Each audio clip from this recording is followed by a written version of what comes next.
And I made them call Venezuela. And then we have plane tickets. But me do go piemu and Mexico and also Mexico. And I said, Makakoche, one drug lord, I am wanted our USA for LSO for several years now. Needing at the MENCHO. MENCHO, no, the boss of the Jalisco New Generation Cartel. Ebani saying, and you do her. I have August 24. Mesro, so be me a subscribe button so. Gio kunyana tenase. Na click a bell notification icon so. Na make out say do one di enye ma wo. Name of so open do papa. Be ma wa apostle eti so. E ma oni pedua no system bibia be gina so kama. Visit the endpoint to Unported clinic. Endpoint for a wo fidie asa me do mo di hwe prostate honsem, omo di hwe fertility issues. Omo sa so wo fidie ate say wo your ba wo ye be ma wo ye akola wo ye pani o. Senior stroke M1 kai na kidney arrest so M1 kai. Endpoint for wo fidie on be check system ni budi ama. Or visit any of endpoints of Unported clinic or more branches now, or more free health scan at the amount. Not the whole piano. With the home come off. Fanabes no, not free over. Yeah, back to common so. In times past no, Oma arrested a lot of drug lords. Now say I can say in Dubonia, am I in the Taiba team? Colombia, then you mentioned Pablo Escobar. But so do Mexico, there are a lot of legends there. In the year 1996, Omokokochi, Juan Garcia, now the leader of the Gulf Cartel, and Omokochi in the year 1996. 2014, 2015, Omokochi, the Morales brothers. In fact, the Morales brothers, so, and Omo found it, and also Omo the bosses of Los Zetas Cartel, no, or Mexico, Honomo. And also in the year 2014, and Omokochi El Chapo Guzman. Mexico this on non so no omudi PM US at 2019 almost sentence and can asem ne de kaka win da the babedi na de this a lot of drama, a lot of clashes have been happening through the Sinaloa cartel. Just say El Chapo no. But there is a new dawn PM Mexico just say the din El Mencho now Jalisco inti otikuo kuo ni din Jalisco New Generation Cartel. No, enye sabi cocaine nkwa na opushi. Heroin wom, fentanyl wom, say induboni ahodo say ko wura USA ene ama ahodo so de. Na El Mencho eho bom. Beba ni say no bedu this level. It's by me back to the year 1966. It was on the 17th of July 1966. And ye wo El Mencho. Now ye wo El Mencho ni Mexico and Monteso ebo bra kakra until say okoko piemu USA. Okoko piemu USA. When you be ankosie so kotena California, specifically San Francisco, and okoko tena born the bra. Until 1986. And the US authorities omo San Francisco California honomo echi El Mencho di dikai. And almost also cheno the etosu mienu biom. This somebody no jina court in 1994. And almost convicted and say anybody a friend heroin or involved in pushing heroin in San Francisco Monteso, it's almost sentenced to 3 years in prison. Before some best sentence, no. Now they say El Mencho our San Francisco and Monteso, Emma just say ba the bano a US citizen by birth. And they didn't akwa to do our San Francisco honomo. Into other honomo 3 years ni we and he deported no back to Mexico. Oba back to Mexico no and oba join a cartel be a friend of the Melino cartel. In English, I can say millennials cartel. Now, Sa cartel no more Jalisco. Any I said southern part of Mexico as you on more. But Sa cartel no munya omu products no edi free Sinaloa cartel no El Chapo cartel no honomo. Inti I said El Chapo ne oboro. And will supply Sa millennials, Melino cartel and a millennials isu erane Jalisco and in Croa and war Mexico honomo. Omo ran hono omo territory, but omo bosses Sinaloa cartel no. Inti edimuno. And then yeah, El Mencho who said no. I was so to me grounds. I will millennial cartel ababe joining. And yes, obey the push keke. I was so to me grounds home in the end. Or you're smart, I worry, let my maybe a friend Rosalinda. And more about worry Rosalinda, no Rosalinda, I will back. Name Rosalinda brothers, and answer the Bussian for, and or the bosses of the Melino cartel. So to get some power, and or worry Rosalinda, and only Rosalinda, it's night, our more baba back. Only Rosalinda 2 between 2009 to 2010. And now the bosses of the Melino cartel, no, started to say, specifically in Nipana or the head of the ring, or Jalisco, no say no, ye kuno. I might say, a kunyane be vacant.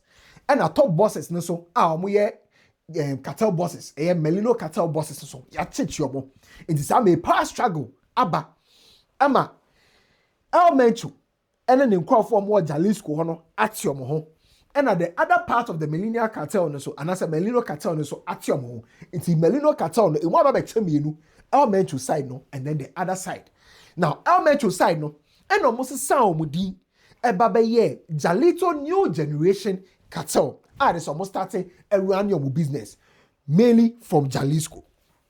It's almost starting run your business so and MENCHO a wage war against Sinaloa cartel no say on person be taking orders every El Chapo one mubium or no so person you no one the boss in the end year ho and ammunitions ebem. Now let me take you back a little. Emma MENCHO about back to Mexico ofi California we deported about back to Mexico no oko serve our police force Mexico mu and your moko ye adwuma kakra and after die oba be 10 ye ebe join millennials cartel no into I say millennial cartel no 10 no what I say corrupt cop into good cop 10 bad cop and oba be dane drug lord and I say what say Jalisco new generation cartel and on this Sinaloa for no esieni senior be obey on wakasakasa and the boss and with time no obe gain territory in the end US for our Chicago and declare no so a public enemy number 1 because on no oba sin no enye just sabi cocaine kwana no pushi eba US o heroin no pushi fentanyl no pushi just say enuboni ekotwi be ma yina no opushi bi because am will take orders from El Chapo and answer Sinaloa cartel ni bio into ono ye de ope and at Chicago for a declare the public enemy number 1. Now, our MENCHO a circle inipa mudi kan eche no aye ne bana owo no our San Francisco California no ono mudi kan eche no o meche no Mexico. Na ne bana no nickname MENCHITO. Into o meche no Mexico no na aka so be extradite no enne bebe piemu US. So it was between 2019 2020 there about. And no mutumi extradite MENCHO ba MENCHITO no edeni free Mexico hono ekopiemu USA as somebody almost sentenced to life in prison.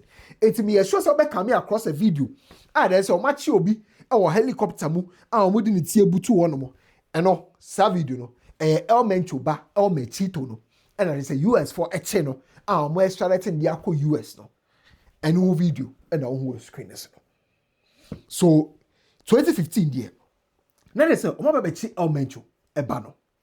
Now US for making several attempts some mechi MENCHO and ne koko piemu USA but most of the attempts no some collaborating with Mexico for police near soldier for near there now one way or the other no I say MENCHO no edinkunim I say when you need to redeem we gani to the extent say there is a mountainous area Jalisco and MENCHO ekobon hwedwa ewo just so far guards any idea eti Delta Force cry within the Jalisco new generation cartel no emu so mo bon ho ban some mountainous area hono enti emra President Joe Biden ebetine edwaso no omo the $10 million bounty and a to MENCHO ti so obi a obetumi ama information bibia MENCHO share and that's a baby or TBA no or the $10 million but emra President Donald Trump ebayi and obey increasing from $10 million to $15 million.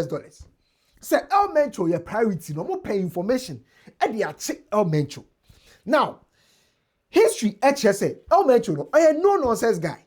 In fact, ultimately, it's a police for ne area leaders no, it's Mishia Navy for F13 or more, and more warning, show what I say, omo do violence, omeni jimoja ho.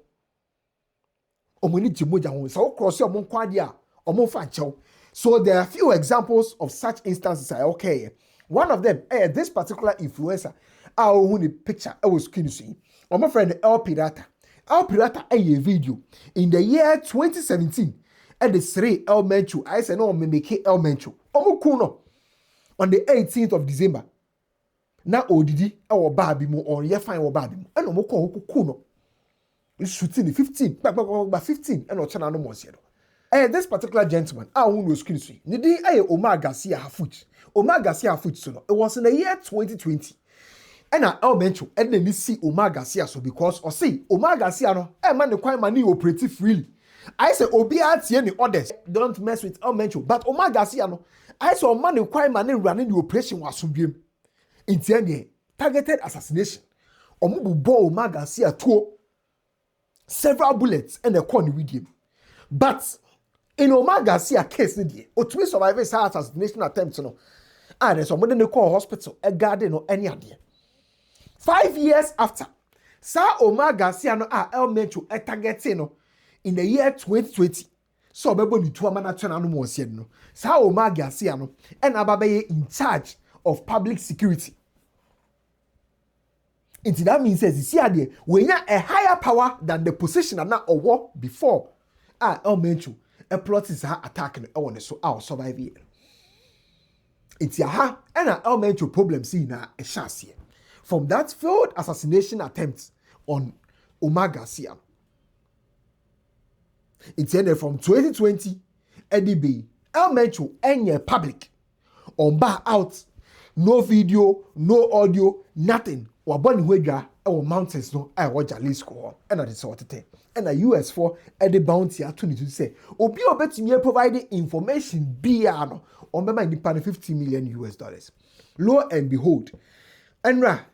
22nd of February 2026, Sunday, MENCHO, Eden home, Ekoko Siye, I say Tapapa Mountains, no. And I say, Omoko, Ekwache MENCHO. I say, Mexico, a soldier for, and a call honomo, Ekwache MENCHO. Eyewitnesses, accounts, say, Omoche MENCHO, a Tuakano. In fact, a Tuaka, Nipa Baby 15 or more around MENCHO. Emu chana no ewo nsiedo a soldier for mo kwaye no so etuoka be nipa 3 ewu omo di omo ewu omo di omo ba omo beja asa na MENCHO na akasa so etuoka no omo de to car mu omo de na ba Mexico City no omo de to car mu edi ni free tapapa ho running through Jalisco de na ba Mexico City no ho na MENCHO eja yo ho mi mo omo confirm ye say what chana no ewo nsiedo. Ha llegado ya una camioneta de los servicios periciales de la Fiscalía General de la República, aquí a la Fiscalía Especializada en Delincuencia Organizada, la FEMDO, la Violeta Reforma. Numerosos elementos de la Guardia Nacional del Grupo Murciélago están resguardando este convoy que salió hace unos minutos de la Bengal de la Fiscalía General de la República del Aeropuerto Internacional de la Ciudad de México. Ha llegado un fuerte dispositivo afuera de esta fiscalía aquí en la colonia Guerrero, en donde observamos una camioneta de los servicios periciales que se encuentra en la parte exterior de esta principal fiscalía. Un fuerte dispositivo en esta zona que ya le he referido de la alcaldía de Cuauhtémoc, exactamente afuera de la FEMDO, en la parte posterior de esta calle de Soto, aquí en la alcaldía de Cuauhtémoc. Así es como llegó en un convoy fuertemente armado con este grupo especial murciélago de la Guardia Nacional, quienes han acompañado esta camioneta de los servicios periciales que se encuentra en el fondo de la Fiscalía General de la República. Esta es la información que tenemos hasta el momento. Soy Ricardo Vitela desde la zona de la colonia Guerrero. Now, right after MENCHO Ewuono, NNDA, members of the Jalisco New Generation Cartel no, me catch us due to MENCHO. Omo converting no from a good cop be a bad cop be joining millennials cartel no be serve under Sinaloa cartel no be say ne ho be say ne there after say the bosses no fall here any ade need to know. Ono ne cartel no omo use a violent approach. Omo address omo say soldier for omo Delta force within the cartel. Omo strike force within the cartel. Omo armored cars any the kaka ho say machine guns in the kaka ho ina omo bi. It's any basa say yakwachi MENCHO. Edi na fit Papa Mountains. Edi na Eba. Normally they do Mexico City. No ma confirm say MENCHO ewu die. Now also we take revenge. In Tienra. Filling stations are omu twaja de atom. Costco shopping center ewo Mexico omu twa de atom. In fact, tourist sites Puerto Vallarta just say hɔnom akwa say beach manfo bɛbɛ gigi omuni wɔ Mexico ni adeɛ ɔmo twetwa ja e de atoto hɔnom kyɛ sɛ pharmacy kra no ɔmo twetwa e de to. So I don't know if you can see that, but I can see the flames underneath that black smoke. Major flames there, huge plumes everywhere. Another big one over there. Another one directly behind this resort we're staying at. Pretty much surrounded by this right now. Really intense scene happening here in Puerto Vallarta. Hopefully we're able to get out tomorrow, but the airports are shut down as it is right now. And as I understand it, military may be getting involved soon. Power may be cut very soon. So pray for us, guys. The situation is intense.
Now, for the record, no, right? So, Mexico, Honoma, it is seen, say, as much as a Sinaloa cartel, no, our larger territories, no, right? But this particular group, Jalisco New Generation Cartel, no, omo dangerous, as in Sinaloa cartel, no. Because time omo chi El Chapo, omo El Chapo ba, and the cacao, no. A lot of things happened. A lot of things happened, but most of the things that happened, no, was within, and as it was between factions of the Sinaloa cartel, and so we go at each other. But for El MENCHO, Etche, and any word there, yes, cartel, Sa Jalisco New Generation Cartel, and on my come hobble, and so we go at the government. And to attacking public attraction sites, independent side, because Guadalajara, Crown, or more attacking. Omo attack key points and what Jalisco honomo until say an pay and a Mexico soldier for and your police for it me restore count or Jalisco obi nim timer a be ending. But as it stands now, dear, it is the end of the road for one of the most famous cartel bosses in the world, El MENCHO. Now, Omochi El MENCHO, no, that is within 59 years. In the year 1966, 17th of July. It take a few ways, 17th of July 2026, and will be 60 years. And as I made what channel I want to say though. At the time, no, that is the net worth and in the operation or control no, 50 billion US dollars. So you can say he's up there with Pablo Escobar, because say I can't figure of course Pablo Escobar not a popular or reputation, or influential and the kakaho or person ko be president or Colombia, but Pablo Escobar figures no HS at the time or more channel no, now the net worth 30 billion US dollars, but the operation are overseen 50 billion US dollars. But wait there, El MENCHO no net worth and about a little over 50 billion US dollars. Why say El Chapo, the net worth at the time I know more channel, 1 billion US dollars. As much as na Sinaloa cartel no ye influential, mo ye popular any idea no. Na El Chapo weight no calculated on per violence. On per violence, on per modahwegu, or ye more about profit, business, sika. So what I say, El Chapo, El Chapo was a bit smarter than El MENCHO, but El MENCHO was ruthless.